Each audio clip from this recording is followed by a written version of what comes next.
नमस्कार दोस्तों, channel case धार्मिक बातें में आप सबका स्वागत है। आज की इस वीडियो में हम सुनेंगे पूर्णिमा व्रत की कथा।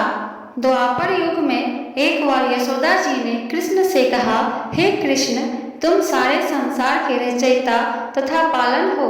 आज कोई ऐसा उपाय मुझसे कहो जिसके करने से स्त्रियों के सौभाग्य की प्राप्ति हो तथा उनकी सभी मनोकामनाएं पूर्ण हो। श्री कृष्ण कहने लगे, हे माता, मैं आपको एक उपाय विस्तार से कहता हूँ। सौभाग्य की प्राप्ति के लिए स्त्रियों को 32 पूर्णमासियों का व्रत करना चाहिए। श्री कृष्ण जी आगे कहने लगे कि इस धरती पर एक राजा चंद्रहास की अनेक प्रकार के रत्नों से परिपूर्ण कार्तिका नाम की नगरी थी। वहां पर धनेश्वर नाम का एक ब्राह्मण था और उसकी स्त्री अति सुशील एवं रूपवती थी। दोनों ही उस नगरी में बड़े प्रेम के साथ रहते थे।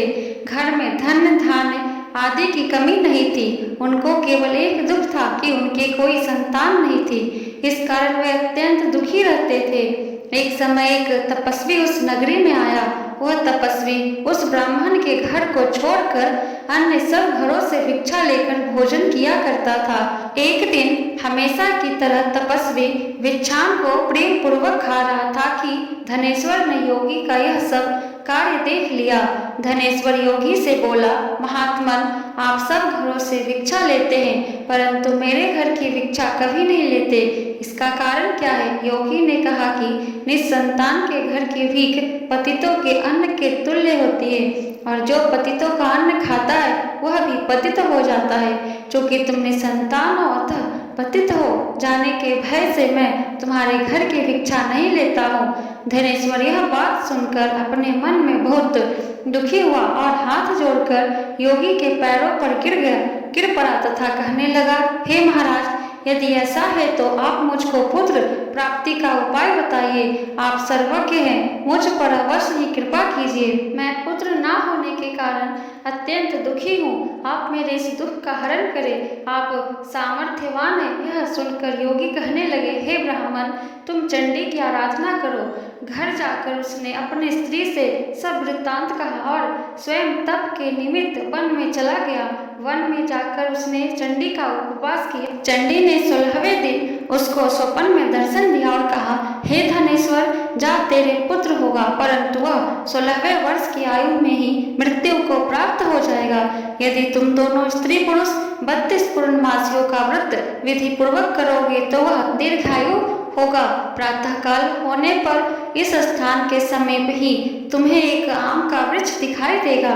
उस पर चढ़कर एक फल तोड़कर शीघ्र अपने घर चले जाना।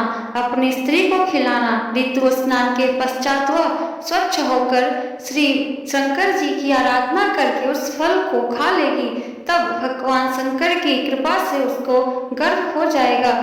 जब वह ब्राह्मण प्रातः काल उठा तो उसने उस स्थान के पास ही एक आम का वृक्ष देखा जिस पर एक अत्यंत सुंदर आम का फल लगा हुआ था।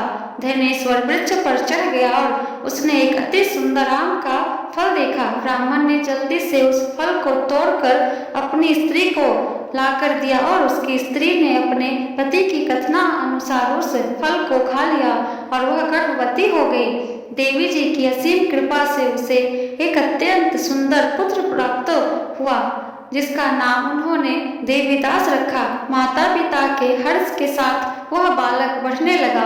भवानी की कृपा से वह बालक बहुत ही सुंदर, सुशील और पढ़ने में बहुत ही निपुण हो गया। दुर्गा जी की आज्ञा अनुसार उसकी माता ने 32 पूर्णमासी का व्रत रखना प्रारंभ कर दिया था जिससे उसका पुत्र बड़ी आयु वाला हो जाए।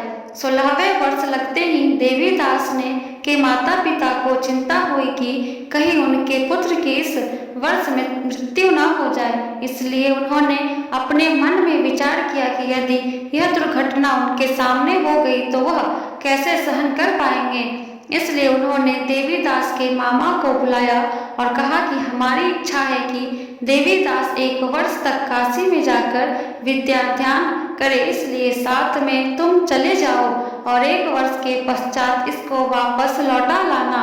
सब प्रबंध करके उसके माता पिता ने काशी जाने के लिए देवीदास को एक घोड़े पर बैठाकर उसके मामा को उसके साथ भेज दिया।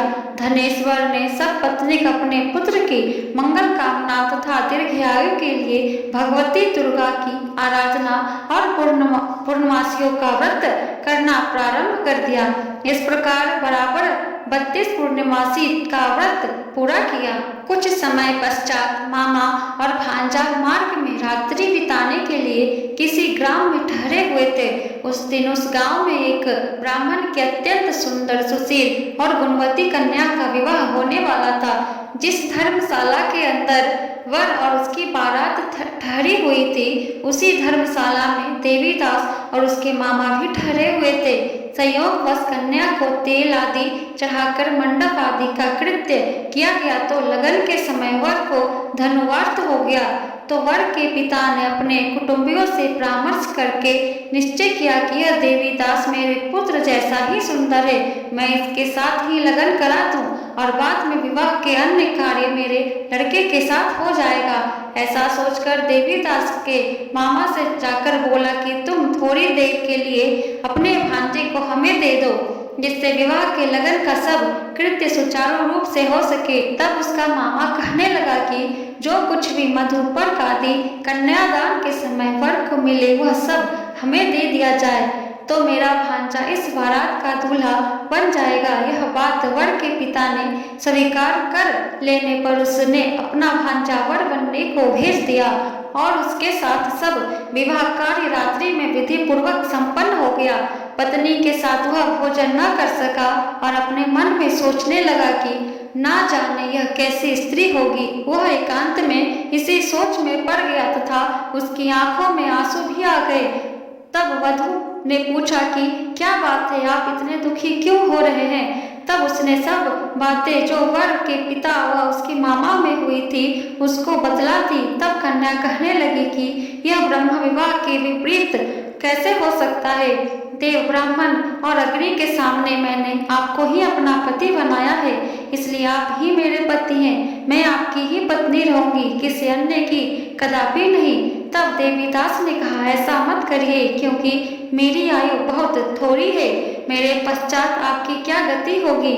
इन बातों को अच्छी तरह विचार लो। परंतु वह दृढ़ विचार वाली थी, बोली कि जो आपकी गति होगी वही मेरी गति होगी। हे स्वामी, आप उठिए और भोजन करिए, आप निश्चिंत ही भूखे होंगे।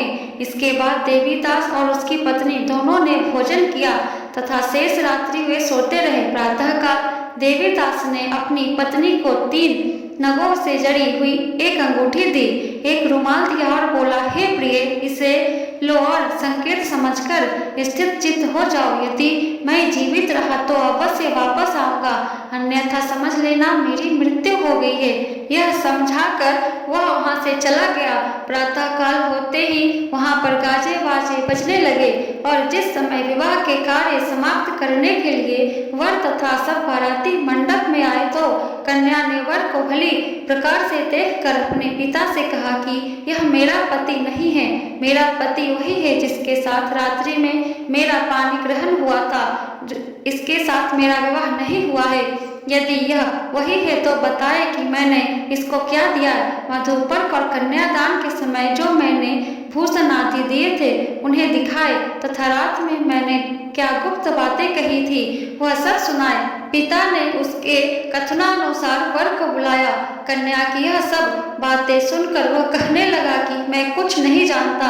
इसके पश्चात लज्जित होकर वह चला गया और उसकी सारी बारात भी अपमानित होकर वहां से लौट गई।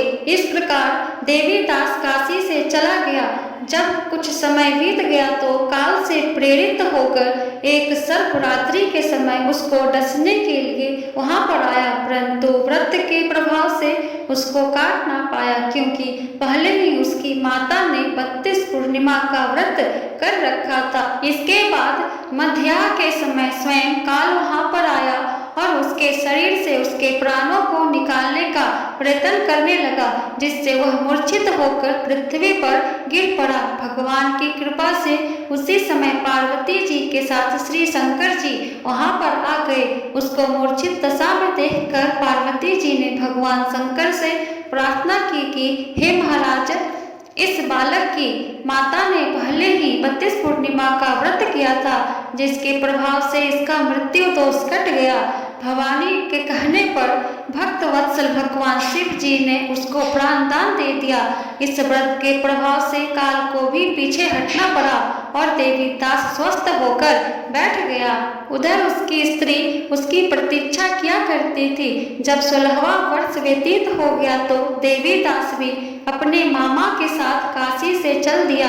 इधर उसके ससुर उसको ढूंढने के लिए अपने घर से जाने वाले ही थे कि वह दोनों मामा भांजा वहां पर आ गए। उसको आया देखकर उसका ससुर बड़ी प्रसन्नता के साथ अपने घर में ले आया तथा बाद में खूब धन धान्य के साथ अपनी पुत्री को उसके साथ विदा किया। श्री कृष्ण जी कहने लगे कि इस प्रकार धनेश्वर 32 पूर्णिमाओं के व्रत के प्रभाव से पुत्रवान हो गया। जो भी स्त्रियां इस व्रत को करती है वे जन्म जन्मांतर में वैधव्य का दुख नहीं भोगती और सदैव सौभाग्यवती रहती है। यह मेरा वचन है, इसमें कोई संदेह नहीं। यह व्रत पुत्र पौत्रों को देने वाला तथा संपूर्ण मनोकामनाओं को पूर्ण करने वाला है। 32 पूर्णिमाओं के व्रत के करने से वृद्धि की सब इच्छाएं भगवान शिव जी की कृपा से पूर्ण हो जाती है।